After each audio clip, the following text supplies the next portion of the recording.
Hey guys, welcome to our channel medical जानकारी। दोस्तों, आज की इस वीडियो में आपसे बात करने वाला हूं एजिथ्रोमाइसिन टैबलेट के बारे में।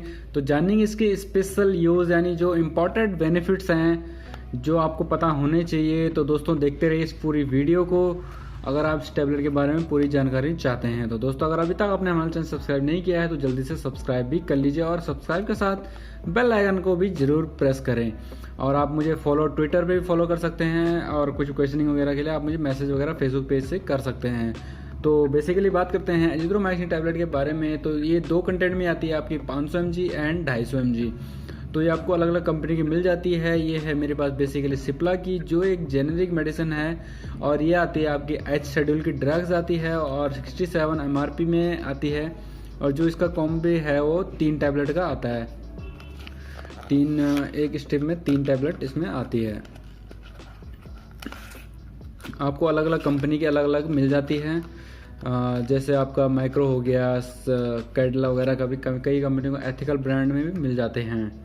तो सीधे सीधे बात करते हैं इसके यूज़ के बारे में। तो यूज़ इसके आता है सबसे पहले, जैसे संक्रमण होता है, बैक्टीरियल संक्रमण हो गया, कान में संक्रमण हो जाता है, गले में इन्फेक्शन वगैरह जैसे खराश वगैरह आती है, खांसी वगैरह होती है, और क्लेमाइडिया होते हैं। जैसे क्लेमाइडिया तो मैं बेसिकली सामान्य भाषा में कहें तो सामान्य यौन संचारित रोग होता है, जिसको हम STD डिजीज़ भी कहते हैं।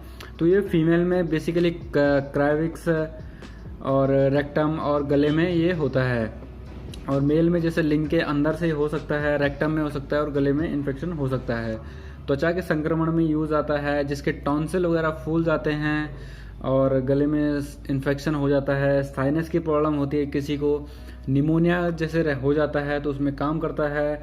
ब्रोंकाइटिस में काम होता है। ब्रोंकाइटिस बेसिकली वो होता है जैसे मुंह, नाक, फेफड़ों में जैसे मूत्रमार्ग वगैरह में सूजन वगैरह, स्वेलिंग वगैरह हो जाती है। गले में जैसे कई बार हो जाता है स्वेलिंग वगैरह, सांस नहीं ले पाते हैं तो सूजन वगैरह में काम करता है। आईज में इन्फेक्शन हो जाता है आपके, खांसी के लिए होता है best result. Pelvic inflammatory disease के लिए होता है, जैसे PID के लिए। PID के बारे में शायद पहले मैंने आपको इस अलग वीडियो में बताया है, तो बेसिकली इसके शॉर्टकट बता देता हूँ। तो पेल्विक होता है, ये महिलाओं के प्रजनन अंग में संक्रमण होता है। ये तब होता है जैसे आपका ये यौन संचारित बैक्टीरिया जो आपकी जैसे लेडीज के योनि में गर्भाशय या ट्यूब अंडाशय तक फैलता है, तो ये PID डिजीज़ हो जाती है। तो उसमें काफ़ी अच्छा रिजल्ट देता है इसका।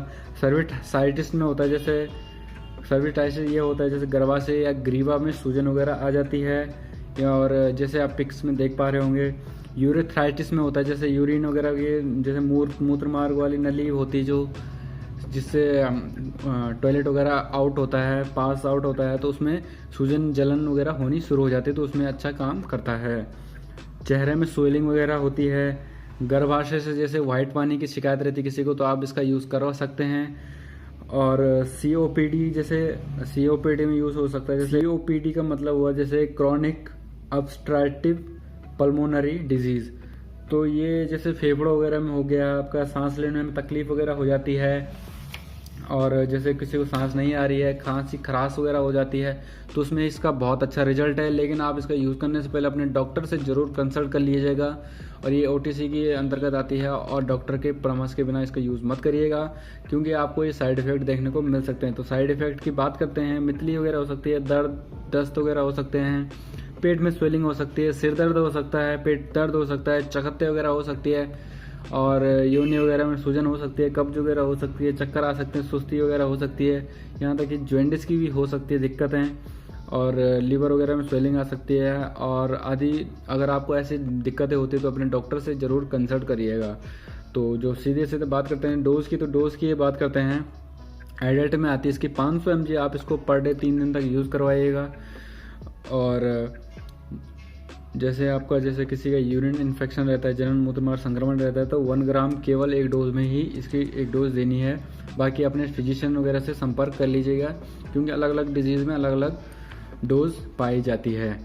तो चाइल्ड में होती है, जैसे 6 महीने के बच्चे से लेकर बड़े बच्चे तक 10 mg देते हैं, वो भी वजन के अनुसार। जैसे जिस हिसाब से बच्चे का वजन होगा तो इस हिसाब से आपको इसका डोज पता होनी चाहिए। तो ये आपको टैबलेट फॉर्म में, सिरप फॉर्म में भी मिल जाता है, बच्चों के लिए अलग से मिल जाता है, और 250 mg में आपको मिलता है। और ये काफ़ी अच्छी एंटीबायोटिक है ये टैबलेट, और अच्छा इसका रिजल्ट देखने को मिल जाता है। तो बेसिकली मैंने आपको अच्छे यूज़ बता दिए, जो बेसिकली यूज़ है इसके वो मैंने आपको बता दिए हैं। तो अगर आपको कोई भी डाउट्स फिर भी है तो टैबलेट के बारे में, तो मुझे कमेंट में ज़रूर बताइएगा। और अगर वीडियो पसंद आई तो यार वीडियो को लाइक शेयर कमेंट ज़रूर करिएगा। तो दोस्तों मिलते हैं फिर नए वीडियो के साथ। Okay bye, tata and thank you for watching.